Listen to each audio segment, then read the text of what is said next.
আমাদের মধ্যে অনেকেই আমরা আছি যে আমরা স্পিকার গুলোকে নিজের মন মতো করে একটা কেবিনেট তৈরি করে নিয়ে সেখানে আমরা সেটিং করে নিব।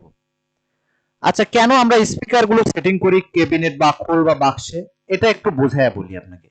আমরা যদি একটা স্পিকার অ্যাম্পলিফায়ারের মাধ্যমে কিন্তু আমরা বাজায় থাকি, যদি অ্যাম্পলিফায়ার দিয়ে শুধু স্পিকার আমরা বাজাই, কোনো কেবিনেটে সেটিং না করি, তাহলে সেই স্পিকারের কিন্তু পরিপূর্ণ সাউন্ড কিন্তু আমরা পাবো না বা বেস পাবো না।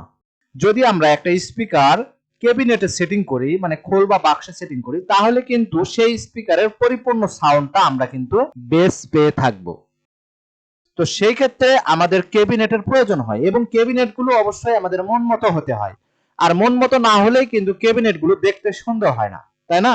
আমার মন চাইতেছে আমি একটা 8 ইঞ্চি স্পিকার ব্যবহার করব, তার জন্য কেবিনেটের জায়গাটা বড় রাখবে, এবং একটি 6 ইঞ্চি স্পিকার ব্যবহার করব, সেই ক্ষেত্রে একটু ছোট জায়গা লাগবে, এবং কেবিনেটটা অবশ্যই সৌন্দর্যপূর্ণ হতে হবে। তো তাই না, এরকম কিন্তু আমরা অনেকেই চেয়ে থাকি। তো আপনাদের জন্য মূলত আজকের এই ভিডিওটা আনা। আপনারা যারা মন মতো করে ক্যাবিনেট তৈরি করে নিতে চান, তারা আমার সাথে যোগাযোগ করতে পারেন। আমি ইনশাল্লাহ ক্যাবিনেট তৈরি করে, স্পিকারের ক্যাবিনেট তৈরি করে আপনাদের যেরকম চাইবেন সেরকম ভাবেই আমি তৈরি করে দিতে পারবো। তো সেটা অর্ডার করার জন্য আমাদের স্ক্রিনে দেওয়া ইমো হোয়াটসঅ্যাপ নাম্বার দেওয়া রয়েছে, সেখান থেকে আপনারা নক দিয়ে আমাদের জানাতে পারেন।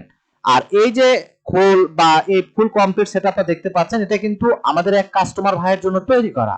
আর এটা কিন্তু উনি চেয়েছিলেন দুইটা 6 ইঞ্চি স্পিকার থাকবে, দুইটি হাওয়ার জায়গা থাকবে এবং লাইটিং দুইটা টুইটার থাকবে, তার উপরে কিছু জায়গা থাকবে, সেখানে আমি অ্যাম্পলিফায়ার সেটিং করে নেব। এবং তার মন মতো করেই কিন্তু এই ক্যাবিনেট বা স্পিকার এই বক্সটা পুরো কমপ্লিট করা হয়েছে। তো আজকের এই ভিডিওটা যদি আপনার ভালো লাগে, তাহলে অবশ্যই ভিডিওতে লাইক দিবেন এবং আপনার বন্ধুদের মাঝে এই ভিডিওটাকে শেয়ার করে দিবেন। আর পরবর্তী ভিডিওগুলো দেখার জন্য আমাদের চ্যানেলটাকে সাবস্ক্রাইব করে রাখবেন। আর এরকম সুন্দর মতো আপনি একটা ক্যাবিনেট তৈরি করে নিতে আমাদের সাথে অবশ্যই যোগাযোগ করবেন। সবাই ভালো থাকবেন, সুস্থ থাকবেন, দেখা হবে পরবর্তী ভিডিওতে। ধন্যবাদ।